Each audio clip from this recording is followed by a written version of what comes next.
Soy José Luis Álvarez Rodríguez, pastor. Vamos a considerar la palabra de Dios, vamos a orar.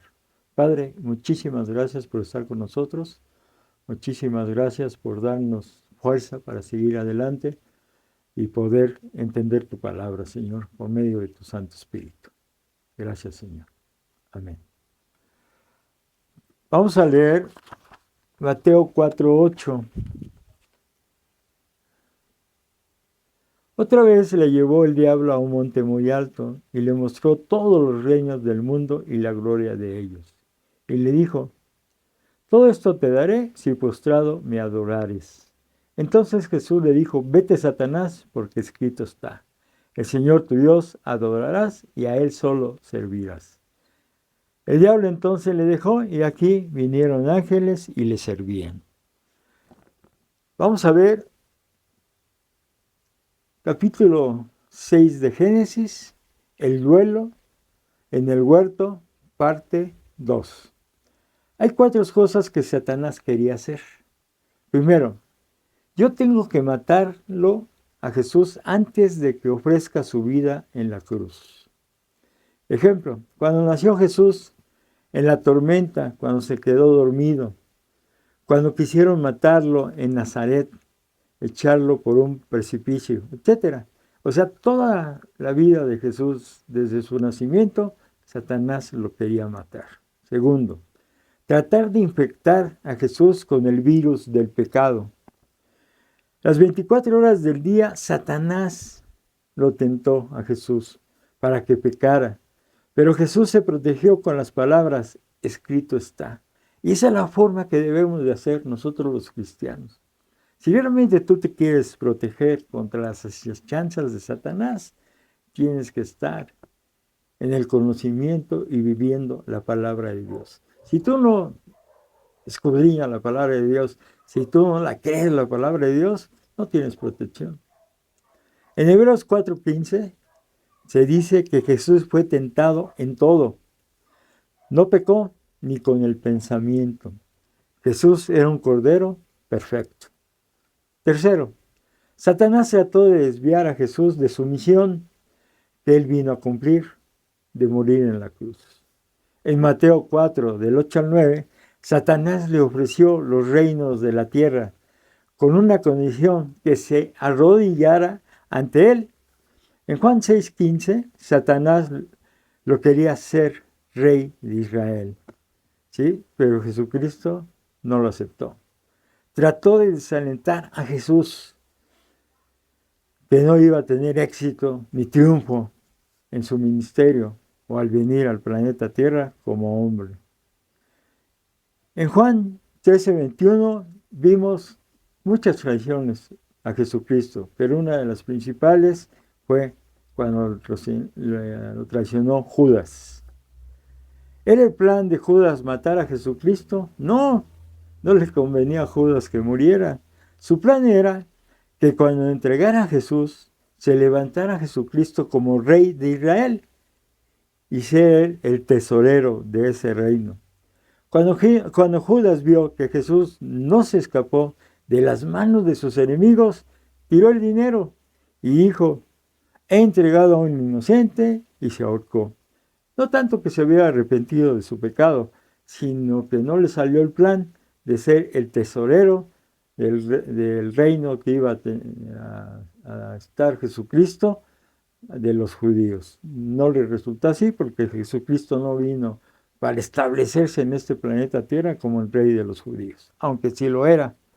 Satanás no quería matar a Jesucristo, por eso lo golpearon, lo escupieron, ya cuando lo atraparon, lo abofetearon, lo injuriaron.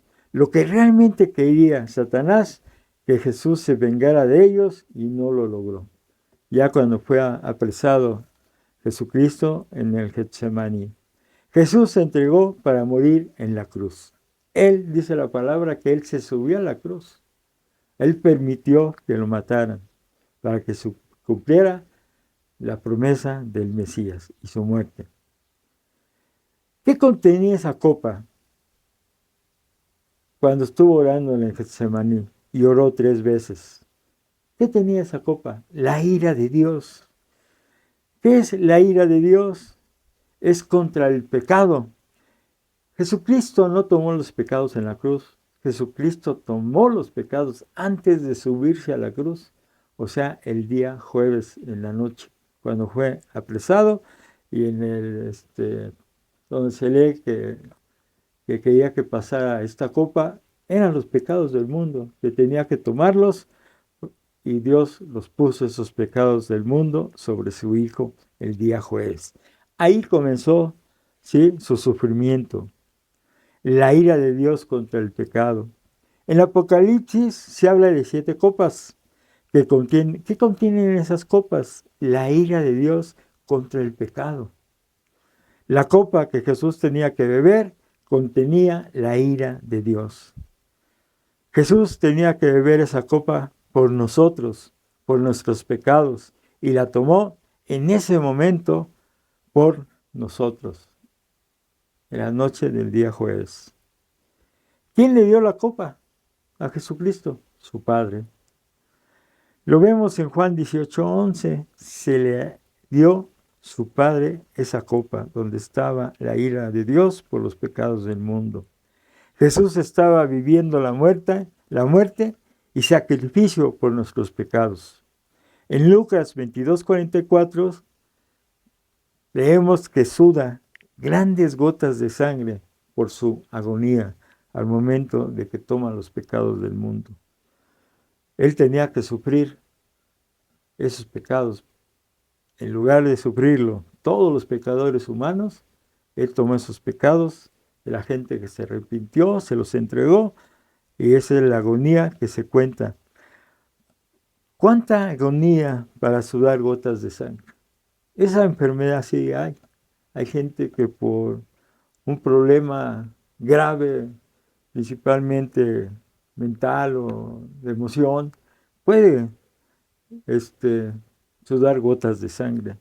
La dolencia física de Jesús no fue nada comparada con la agonía espiritual y mental de él, ya que el Padre le estaba dando la copa de todos los pecados de la raza humana que había cometido en el pasado, en el presente y en el futuro. O sea que Él tomó los pecados del mundo,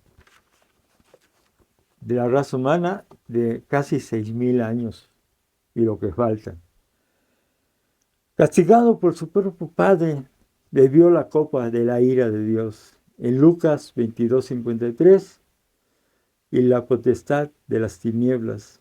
Satanás estaba atormentando a Jesús diciendo: si tú bebes esta copa de la ira de tu Padre, nunca más vas a ver a tu Padre, porque Dios odia tanto al pecado que vas a quedar separado de Él. Eso es lo que le atormentaba, lo que Satanás le decía en esa agonía, en ese día jueves. Satanás estaba desalentando a Jesús para que no se subiera a la cruz. Sus discípulos, en lugar de ayudarle en oración, se quedaron dormidos. Judas lo entregó. Pedro lo negó 3 veces. O sea, los más íntimos de Jesucristo, ¿sí?, lo traicionaron. Todos los discípulos lo abandonaron, menos a Juan. Juan era el discípulo más pequeño.